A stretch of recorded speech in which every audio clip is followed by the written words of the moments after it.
This is actually carpet. The steel in this journal area right where the driver's footwell is pretty much gone. Welcome to another episode of 6% Recycled. I do the update on maintenance and how my winter prep on my Cherokee went. I know it's a little late because technically it's almost summer, but it is. It's time for maintenance and see how that stuff I did in the winter actually survived, or if it survived. Let's take a look. Overall, the Cherokee did real well through winter. My paint and prep work fared all right in some spots and not so well in other spots. Get you in for a little close-up on that, on the rocker area and the driver's side. And my rocker / door repairs didn't do all that fantastic, unfortunately. It still held up well color-wise, but the rust came through, and I think that probably was that rust prep or rust-eating paint. Didn't work quite so well. Sorry about the birds. The biggest thing, though, is under the driver's side, which I'll show you now. This is actually carpet. The steel in this journal area right where the driver's footwell is pretty much gone. I had made this wonderful little temporary patch out of aluminum, yes. And it was only going to be temporary because I didn't plan on having this car for very long. I just simply wanted to keep the crap out of the interior.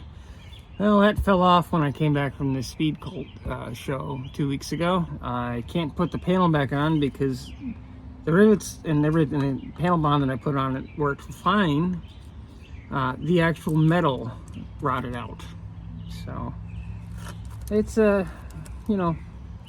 Bluetooth sort of. Oh, that's great. Oh, that was actually bonded to the carpet. I'm gonna do something about this in the near future. It all depends on how much longer I'm gonna keep this car. I never plan on having it more than a year, and it's a year and a half now, and it still runs great and does what I need to do. So until there's nothing left of it, I'm probably just going to keep driving it. So do something with this because I don't really want this so much. Yeah. A little rusty under here. Overall, it fared fairly well through winter. No real major issues. The passenger side is in much better shape than the driver's side is. I'll end up coating it again. I'll find some better material and I'll do it long before winter, hopefully. The quick roof repairs fared a little bit better, thankfully. And mostly just I don't want it to leak into the cab, so that's the biggest thing. Or the cabin, that's the biggest thing. There'll be some things I have to address. It's time to start doing some maintenance, so let's get to it. Well, let's start this whole process with the oil change part.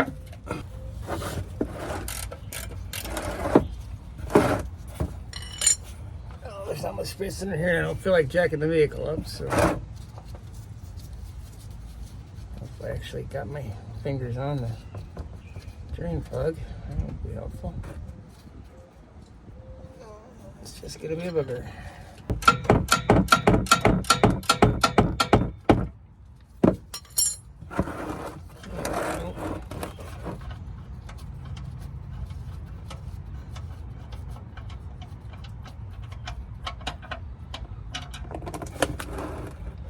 Let the oil drain, change the filter, and then check all the fluids on top, check trans fluid, etc., etc. I'll check the front suspension as well, make sure that all the steering parts are in good shape. I think I didn't replace something I should have, but meh, you know.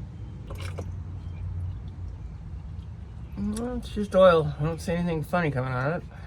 Not a lot of metal flakes. This thing has 207,000 miles on it, so overall it's in very good shape, knock on exhaust.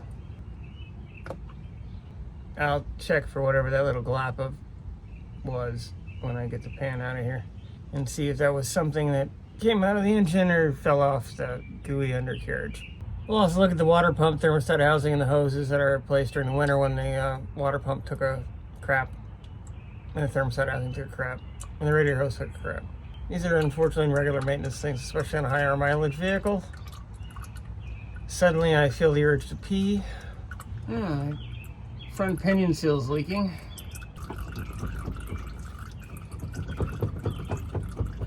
Looks like the U-joints are still in good shape, which is great. If I don't have to replace those, that'd be fantastic. I need to remember to grease the slip yoke on the front axle shaft, or front drive shaft, sorry.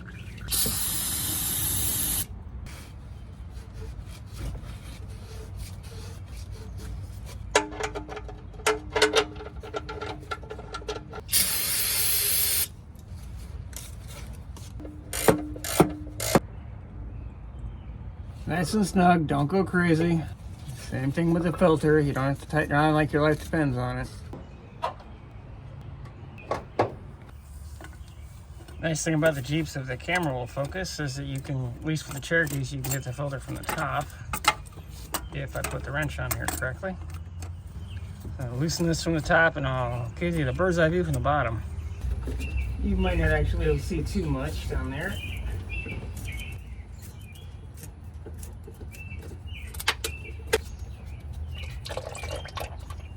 Black gold. Of course, with the way that the filter is located, you do end up leaving oil over everything over here.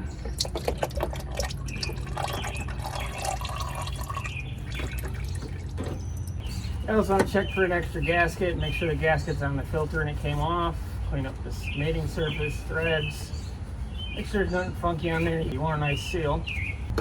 I only put a small amount of oil in the filter itself because of the way that it mounts. I don't want to try to load a full filter onto here. That wouldn't be fun. Again, you don't have to go crazy, just nice and snug. Don't go berserk. Don't tighten it with a wrench. There we go. The 4-liter Jeep motor takes 6 quarts of oil. I'm going to go ahead and throw a Mopar filter in. I'm going to use that instead of a Wix at this point because those filters were free and works for me. The Bluetooth funnel is working all right so far. I use 5 quarts of 1030 and 1 quart of 1040. You can kind of do whatever you want. Really doesn't matter too much. Oil really doesn't matter viscosity wise unless you're going extremes, and even then it probably wouldn't.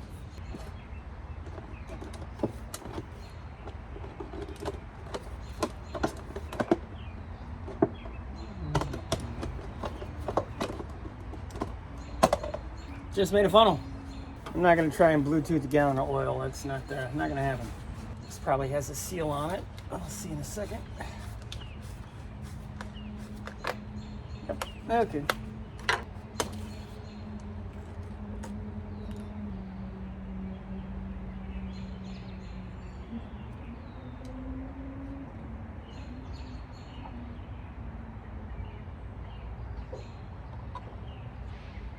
I always hate that sound. It makes me wonder if I put the plug back in.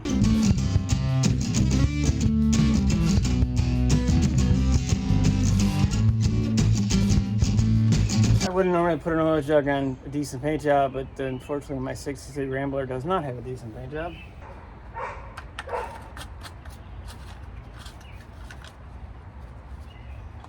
Start up, check the oil, check trans fluid, and check power steering, yada yada yada.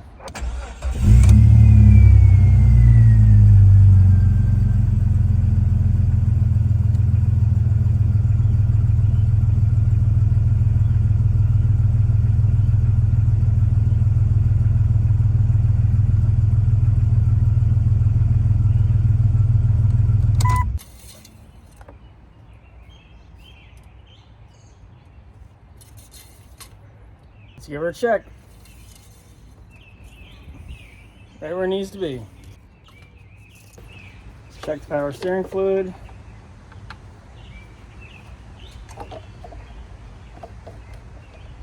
Wonderful.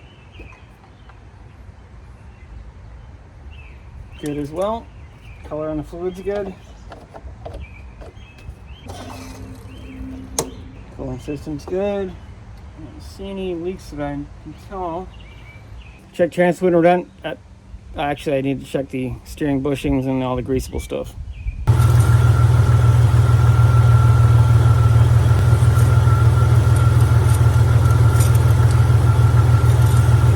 And we're okay. I might put a little tiny bit of fluid in it, but it's in the goods area. I put about a quarter quart on it, and trans is good. Go ahead and check all the grease fittings and joints on the steering.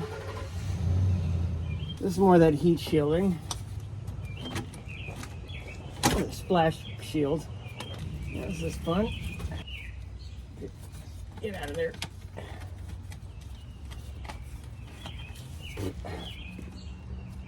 Okay. Guess I'll have to replace that at some point, or not.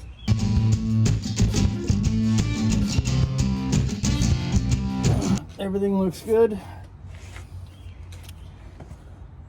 Oh, I'm gonna have to dress this boot because it is torn. That's what I forgot to do.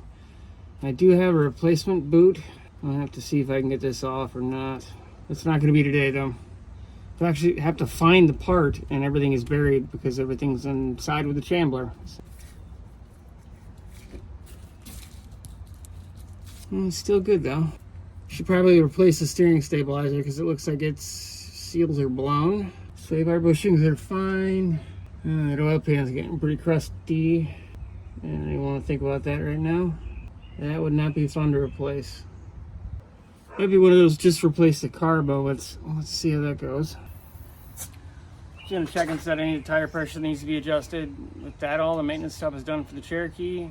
I'll figure out what I'm doing with the floor. That'll be in a video probably in a couple months before winter at least. And I'll get some better rust-through material that stops the rust for the rockers, and I'll end up painting it again. Hopefully it'll have better results, but basically that's everything for my daily driver for right now. I'm driving all over the place, and until I have a reason to fix it, you probably won't see too much of it. It'll always be in the background though. So thanks for watching. Like, share, and subscribe. Let me know what you want to see. Otherwise, I'll see you next time. Thanks. Fairly sure you don't want to just watch me check tires. You probably didn't want to watch me do an oil change, but hopefully you did.